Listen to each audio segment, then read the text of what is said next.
Plus, World Rabies Day re-echoes awareness on need to handle dogs with care.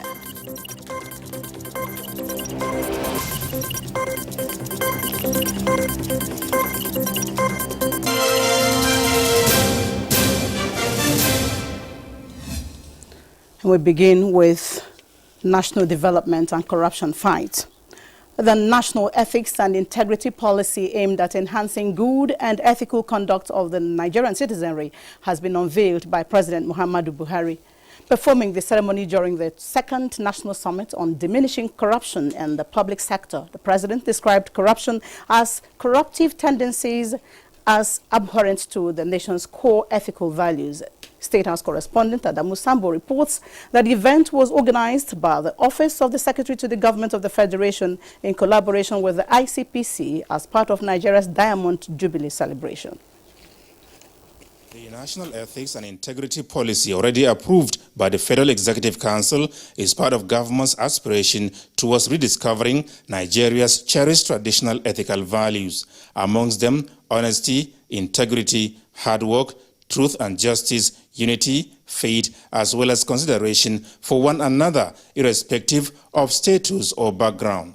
As I have often reminded Nigerians, if we do not kill corruption, corruption will kill Nigeria. For the government to deliver the expectations of the governed, President Muhammadu Buhari said a society must be transformed from one in which impunity in the management of national resources is the norm to one in which culture of accountability and transparency prevails. We need to deploy resources to address our common needs rather than the greed of careless few. We need a corruption-free public sector to achieve this transformation. We need a judicial system that dispenses justice without undue delay and technicality. And finally, we need ethical reorientation of the people to achieve this goal. When we work together against corruption, we can defeat it. The president said it is only when the three arms and levels of government work together that the country will be effectively served and the positive impact of the service delivery reach all and sundry. We must all join hands together to fight corruption and return to our traditional values of honesty and integrity. I urge all Nigerians participating in this summit to come up with recommendations on ways to further enforce our laws and prevent corruption in the public sector in Nigeria. Together Against Corruption is the theme of the summit, and this was the central focus of the goodwill messages delivered by invited guests. As the theme of the summit suggests, we need to work together as Nigerians, as arms and institutions of government to roll back corruption in our country. I believe that we can achieve our targets with a united front. The judiciary is ever poised to deploy every relevant legal tool at its disposal to whittle down the strength of corruption in our mindset. I today witness firsthand the commitment of the government of Nigeria under President Muhammadu Buhari to fight corruption. The level of transparency I've had today here is unequivocal. The United Nations will remain an important partner in Nigeria's commitment to fight corruption and achieve sustainable development goals. During the event, Hamza Adamu Buwai of the Federal Ministry of Trade and Investment and CSP Francis Osage Ehobo of the Nigeria Police received Public Service Integrity Awards, while three youngsters, Opeyemi Peter Adeboye, Chikeze Favor, and Matilda Daniels, who won anti-corruption music and essay competitions, got recognized and rewarded. COVID-19 kills, but corruption kills even more. ICPC alone cannot fight corruption. We all must be involved. Your Excellency, sir, your unequivocal stand against corruption is a morale booster to the fight against corruption. We assure you, sir, that as your foot soldiers, we will not allow corruption to kill Nigeria. The ICPC chairman said the commission recovered billions of naira and substantial assets from those who abused trust, including 2.6 billion naira meant for the school feeding program during the coronavirus lockdown. From the State House, Adamu Sambu, NTA News. To regional affairs now, there are strong indications that the heads of state and government of the Economic Community of West African States, ECOWAS, are to reconvene for further discussions on outstanding grey areas regarding the political situation in Mali. President Muhammadu Buhari drops this hint while exchanging views with the ECOWAS Special Envoy to the West African nation, former President Goodluck Jonathan. State House correspondent Adamu Sambu once more reports. President Goodluck Jonathan, who is the ECOWAS Special Envoy and head of mediation mission to Mali, was in the State House to brief President Muhammadu Buhari on the current situation in the West African country. He said after the military takeover, Mali has now appointed a civilian as interim president who will stay in office for 18 months and lead the country back to constitutional order. The action was part of irreducible demands by West African leaders before sanctions imposed on the country could be lifted.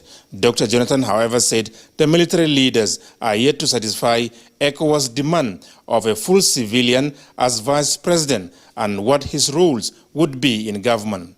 That position is currently being held by a serving military officer who was also one of those that truncated democratic governance in Mali.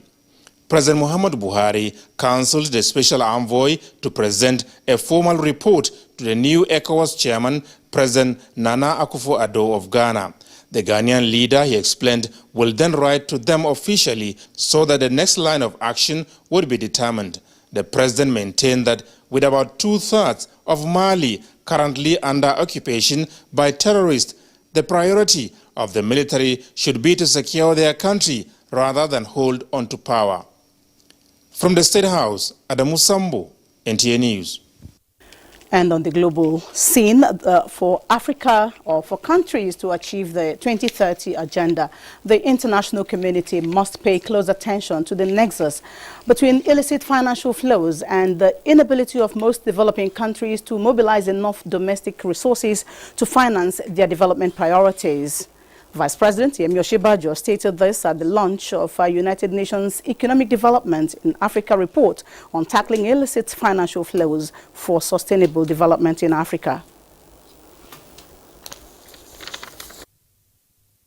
Report on tackling illicit financial flows for sustainable development in Africa is launched today. I am confident that we will be encouraged to assess the extent to which we have tackled illicit financial flows and further strengthen our resolve to defeat the scourge. It is my desire to see us all encouraged to challenge policies that assist in harboring proceeds of illicit financial flows, letting state actors realize that their inactions in tackling the scourge affect the lives of millions of people in Africa and deprive our governments of resources required to achieve the 2030 agenda for sustainable development. Vice President Professor Osinbajo on illicit financial flows at our webinar. Now turning to the legislature, the Senate says when it reconvenes on the Tuesday, the 29th of September 2020, the approval of the 2021-2023 medium-term expenditure framework and fiscal strategy paper will be its immediate preoccupation. National Assembly correspondent Ignatius Onko reports that the legislators reaffirmed their commitment to passing the 2021 budget before the end of this year. On the 23rd of July, the Senate embarked on its annual recess for 2020. This is shortly after it considered the report of its ad hoc committee that investigated alleged financial misappropriation in the Niger Delta Development Commission. Having exhausted the parliamentary holidays, the senators will be back to the chamber with some issues expected to get priority attention. The report on the medium-term expenditure framework and fiscal strategy paper that was scrutinized by the Senate Joint Committee on Finance and National Planning will be tabled at plenary for consideration. The Committee on Finance will do the presentation, the Senate will consider the presentation and take its decision.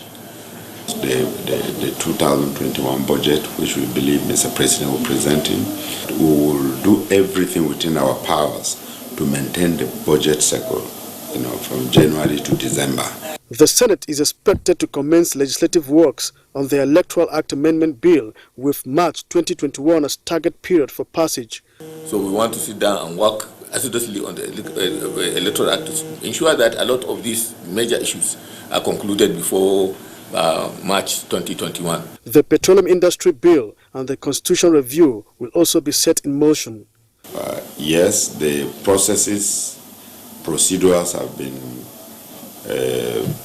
hampered or delayed by lack of funds, but I believe as we resume, there is going to be an improvement. Lami Ali completes the story from the House of Representatives. Thank you, Ignatius. Resumption of plenary for members of the House of Representatives after the annual recess is going to be a totally new experience as the Green Chamber has gone digital. By these developments, proceedings as the House will henceforth be paperless as all that are required, such as order paper, votes and proceedings, Constitution of the Federal Republic of Nigeria, and other information can be accessed by members through the computers. Nigerians have always clamored for accuracy in our voting system. Nigerians want to track our pattern of voting on every national issue. The ayes have it and the nays don't have it. You know, it's no longer working. Aside the innovation, the period of recess was used for stock taking. I have taken enough time with the mandate of the Speaker and the leadership of the House of Representatives to interface and engage with various committee leadership to see how we can bring a stop to some of these unusual things happening in the course of conduct of investigations or probe activities. We don't have to fight with the executive, just like we don't have to be their rubber stamp. Issues of priority as the House settles down include amendments to the Electoral Act, the Petroleum Industry Bill, Constitutional Review, the 2021 budget proposal from the executive, among others. From the National Assembly, Lami Ali, NTA News. Talking labour matters now, the organised labour has suspended its planned industrial action over hike in pump price and electricity tariff after an offer of some palliatives by the federal government to cushion the effects of the increases. The suspension of the strike was reached in Abuja after an exhaustive negotiation between the federal government and labour, which led to the signing of a communique by both parties.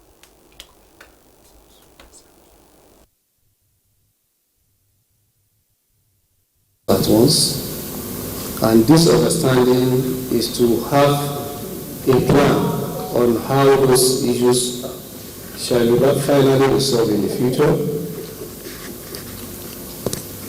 Majorly on the issue of increase in PMS price and increase in electricity tariff. We have discussed the issue of the state of our refineries. We turned down on how to achieve sustainable refinement, and therefore to divert our policy option from the issue of solely importing.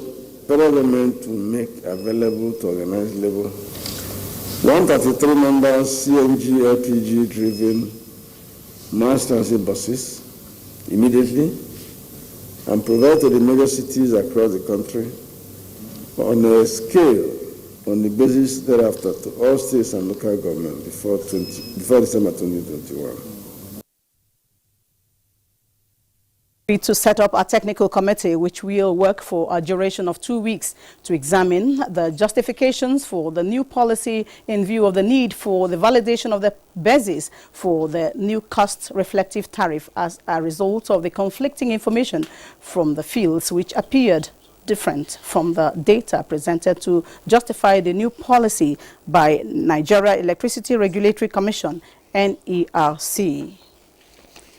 Meanwhile, the All Progressives Congress, APC, has commended the shelving of the nationwide strike by the Nigerian Labour Congress, NLC, following the federal government's successful brokering of an agreement with the leaderships of the Nigeria Labour Congress and the Trade Union Congress on the increase in electricity tariff and the price of fuel.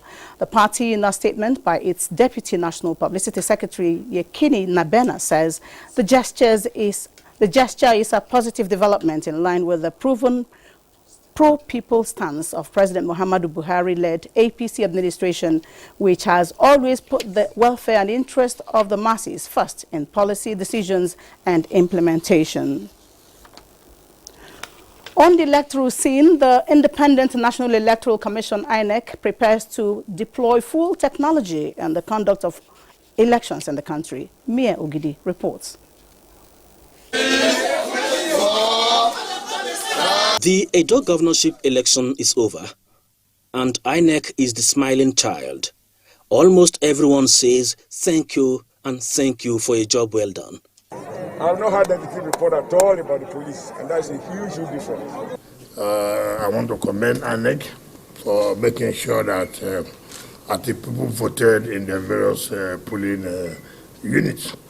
The thank yous on INEC were made easy by improvement in technology, especially on the uploading of results from polling units, not forgetting the voter register, smart card reader, and voters' cards that are all automated. And INEC does not want to box below our weight anymore.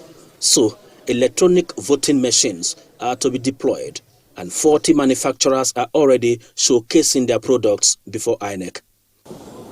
For some time now, the Commission has been working on the deployment of technology in voting during elections to replace the current manual system, which is tedious and requires enormous logistics to deliver huge quantities of printed materials and a large number of ad hoc staff to administer the process.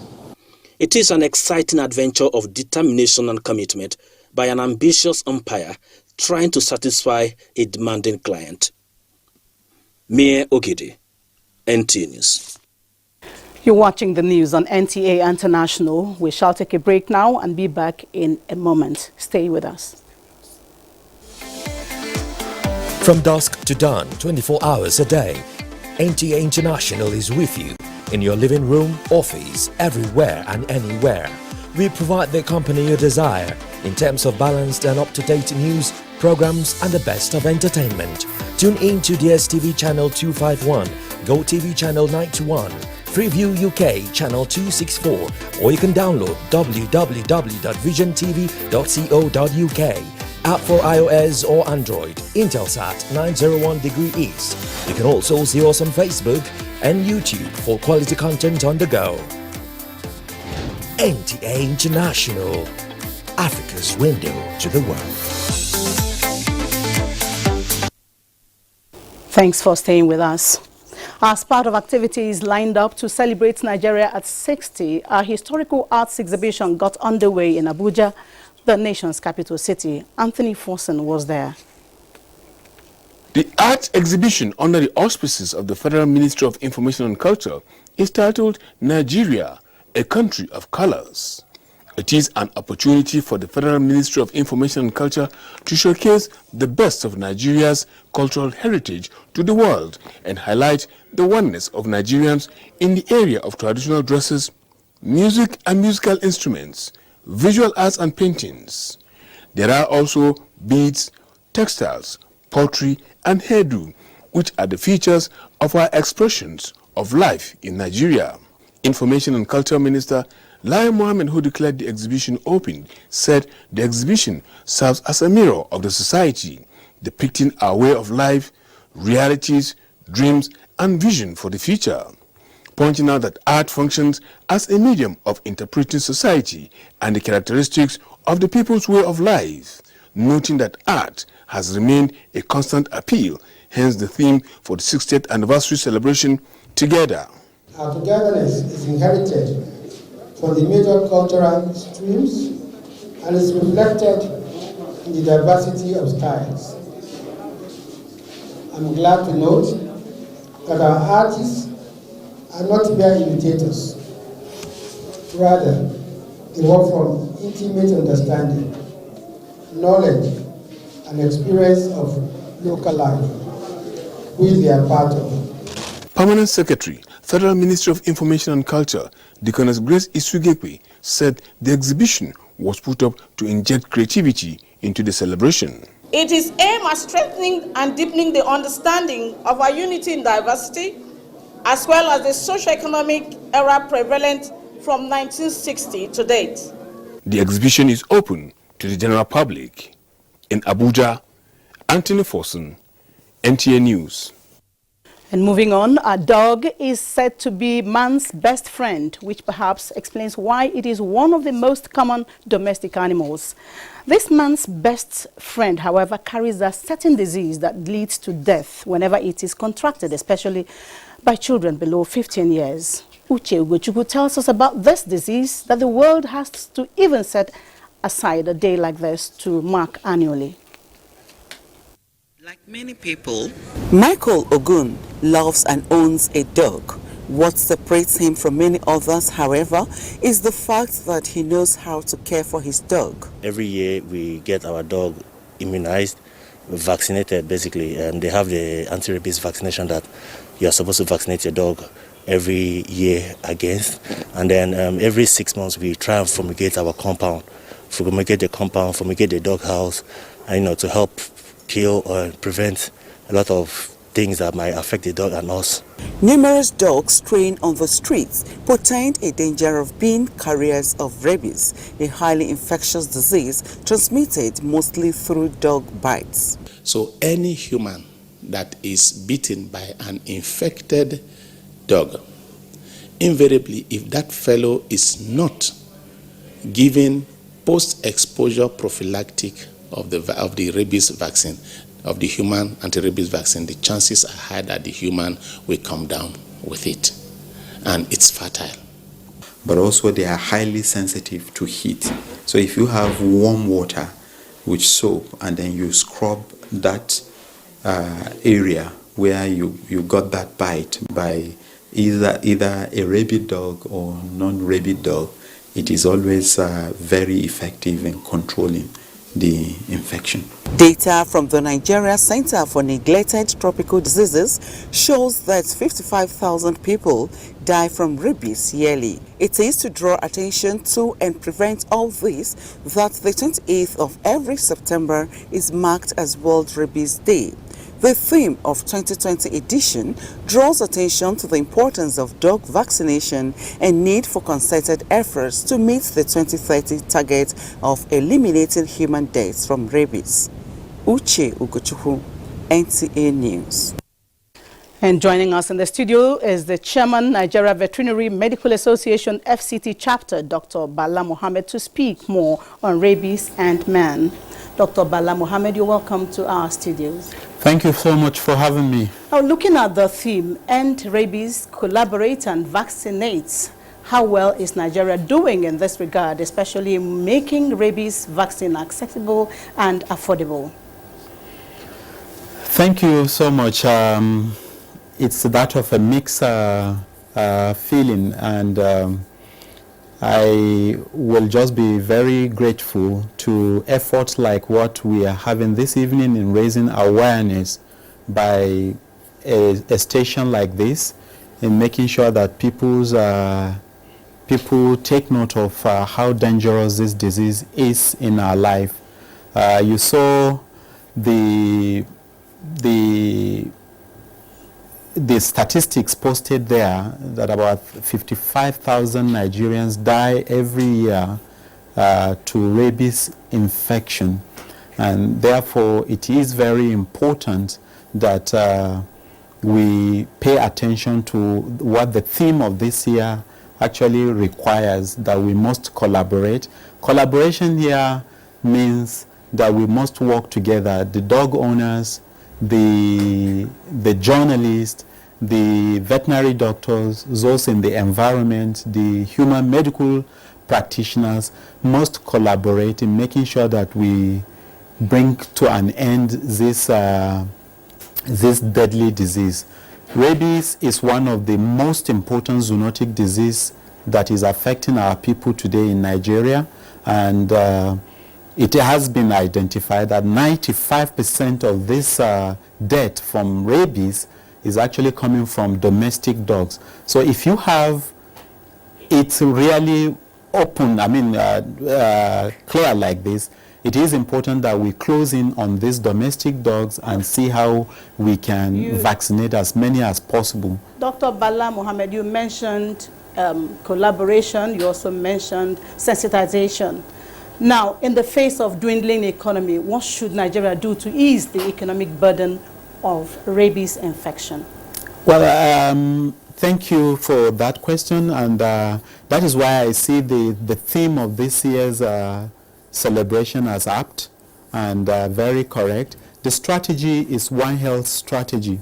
One Health strategy is the one that also focuses so much on non-pharmaceutical approach, where we look after our dogs so seriously. Like I said earlier, the weakest link in the infection of this rabies in man is in the dog, the domestic dog. Since it is now clear that it is the domestic dog, we must raise that awareness and then ensure that all dogs are vaccinated. All dogs are vaccinated against rabies so that we can control it, we can contain it in the dogs. Thank you very much, Bala Mohammed. Dr. Bala Mohammed, all dogs must be vaccinated is your advice. Thank you for having me. Thank you. Now, I've been speaking with Chairman, Nigeria Veterinary Medical Association, FCT chapter, Bala Mohammed. Now, efforts to expand learning opportunities for children at the Internally Displaced Persons Camp, IDP camp in Durumi, Abuja, in the face of COVID-19 have gone a step further. The kids now have a solar-powered learning hub with complements of computers and Android teaching and learning applications. Kevin Ehonwaye reports. This report will come to you in our subsequent bulletins. Now, Joyce Ometu comes up with a global COVID-19 pandemic update. India's coronavirus caseload exceeded 6 million on Monday after it reported 82,170 new infections in 24 hours. With more than 6 million cases, experts say India is on course to surpass the United States in coming weeks as the country with the most cases. Meanwhile, Paris and 11 other cities in France are set to impose stricter measures in attempts to slow the spike in coronavirus cases. The move comes as health workers called for drastic measures to avoid a second wave of the virus. And Greece has recorded its first coronavirus fatality among asylum seekers since the pandemic broke out in that country. Meanwhile, Romanian villagers have re-elected their mayor by a landslide, even though he died from COVID-19 complications, saying he had done a good job and deserved his posthumous victory. Reports say dozens of villagers visited the grave of Ion Aliman, a social democrat, to light candles after voting had ended in Sunday's local elections. And that's the much you can take of that global update on COVID-19. Be the star you are supposed to be. Connect with NTA and stand against rape and rapists.